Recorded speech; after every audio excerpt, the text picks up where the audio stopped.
السلام علیکم مینوال امید لرم چې تاسو به ټول روغ جوړ به وئ. عزتمنو چارسده په مدرسه کې قاري قاسم عزتمنو د خپلې شاګرد سره په دغه طریقه باندې غلط کار کړی دی.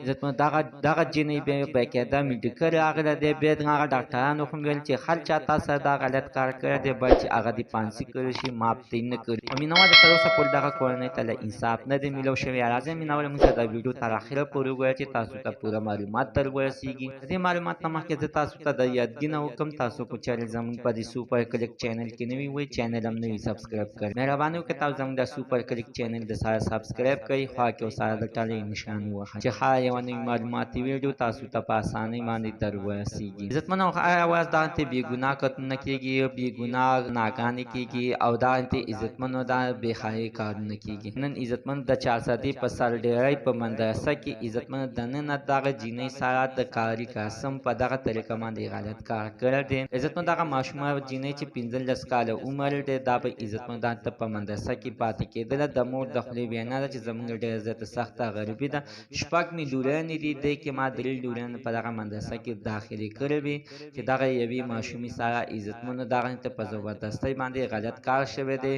دا عزتمنو په 2022 کال او په 3 میاشت او 31 تاریخ باندې عزتمنو دا واقع دغه ماشومې سره شوې ده چې څه ټایم کې د دغې د ماشومې د مدرسې چوټي شوله او کور ته یعنې رخصت کېدلو، کور ته یعنې چوټي شوله روانېدل. نو مینهواله دا ځان په کامره کې پاتې شوله. په کامره کې عزتمنو دا بیا دغه جینۍ سره په دغه قاري قاسم په دغه طریقه باندې غلط کار کړی دی.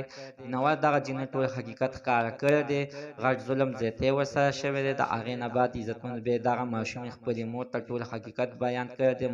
مور یې سمدستي دغه ماشومه بیا ډاکټر ته بوتلې ده او چیک اپ یې کړی دی چې چیک اپ او راپورټ هر څه چې راغلی دي. نو واقعه خبره وه دغه ماشوم سره ظلم زیاتی شو. د هغې نه بعد بیا عزتمنو د چارسدې سرډېرۍ په تاڼه کې بیا باقاعده اف.آی.آر د هغه خلاف جمع شوی دی.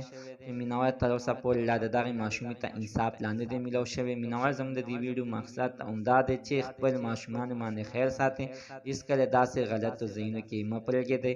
مینهوالو مدرسه څه غلط ځای نه دی، باید چې ماشومان پکې زده کړه کوي، عالمان ترې نه فارغېږي.